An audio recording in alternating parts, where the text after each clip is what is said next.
Hello बच्चों। चलिए दिए गए प्रश्न को पढ़ते हैं। निम्नलिखित समाकलनों के मान ज्ञात कीजिए। समाकलन हमें दे रखा है एक्स का वर्ग बटा ए प्लस बी ए का एक्स और वर्ग और डीएक्स। मुख्य अवधारणा देखते हैं। मुख्य अवधारणा, दिए गए प्रश्न में अगर हम देखें तो इसको प्रतिस्थापन विधि से हल किया जा सकता है। तो इसमें प्रतिस्थापन विधि करेंगे। प्रतिस्थापन विधि में क्या होता है, जो हम किसी को भी T A B U B किसी को भी कुछ भी मान सकते हैं। तो यहाँ पे ए प्लस बी एक्स को अगर हम टी मान के इसको करें तो इसको हल किया जा सकता है। तो हम क्या करेंगे, टी बराबर ए जमा बी एक्स मान लेते हैं और फिर इसका समाकलन हम कर देंगे। तो एक्स के सापेक्ष अवकलन करने पर हमें ज्ञात होगा डी टी बराबर ए का करेंगे तो क्या हो जाएगा जीरो, और यहाँ पे बी एक्स एक्स का करेंगे तो एक हो जाएगा, तो क्या बचेगा बी, और यहाँ पे बचेगा डी एक्स। तो यहाँ पे हम डी एक्स का मान निकाल लेते हैं। तो डी एक्स का मान डी टी बटा बी आएगा यहाँ पे, और ये डी एक्स। और यहाँ से हम x का वही मान निकाल लेते हैं। x का मान कैसे निकलेगा, x का मान निकालने के लिए यहाँ से निकालेंगे तो x बराबर हो जाएगा t माइनस ए बटा बी, क्योंकि हमें ऊपर x का मान भी रखना पड़ेगा। तो दिए गए प्रश्न में ये मान रख देते हैं।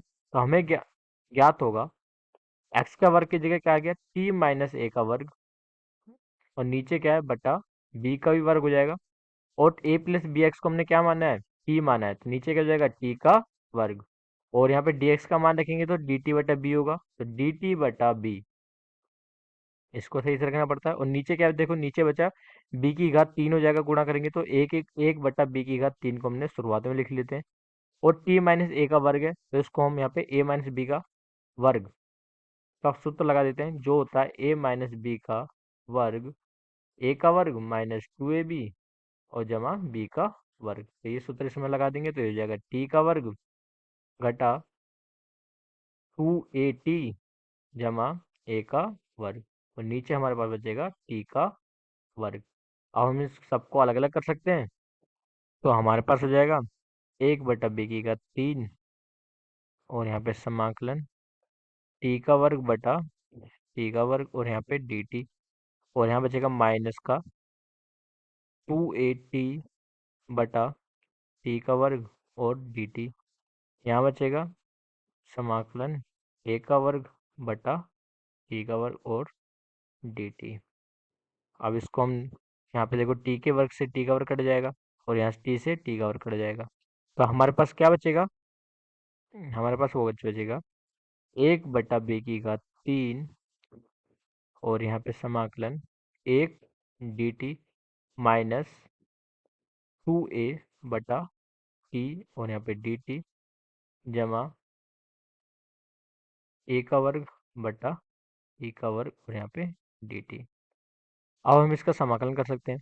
कैसे, अगर हम एक बटा एक्स का समाकलन करेंगे, अगर हम एक बटा एक्स का समाकलन करते हैं तो हमें ज्ञात होता है log एक्स जमा सी। और इसी तरह जब हम एक्स की घात माइनस एन का समाकलन करेंगे तो हमें ज्ञात होगा एक्स की घात माइनस एन जमा एक बटा माइनस एन जमा एक, और साथ में समाकलन नियतांक प्लस सी। तो इस तरह हम इसको लिख सकते हैं। तो समाकलन कर देंगे इसका, तो यहाँ पे हो जाएगा ये एक बटा बी की घात 3, एक का समाकलन करा तो क्या हो जाएगा टी माइनस ये हो जाएगा 2a log टी जमा ए का वर्ग, और ये हो जाएगा टी माइनस 2 जमा एक बटा माइनस 2 जमा एक, और साथ में यहाँ पे समाकलन नियतांक। हम टी का मान रख देंगे। टी का मान हमने टी क्या माना था, ए प्लस बी एक्स, तो यहाँ पे टी का मान रखने पर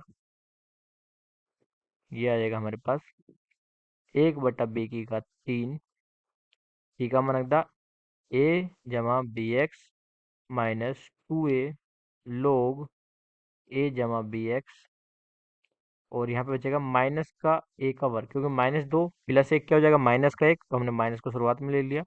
और टी माइनस दो प्लस एक बचेगा एक बटा टी, टी का मान रख देंगे तो क्या हो जाएगा ए जमा बी एक्स, और साथ में यहाँ पे समाकलन नियतांक।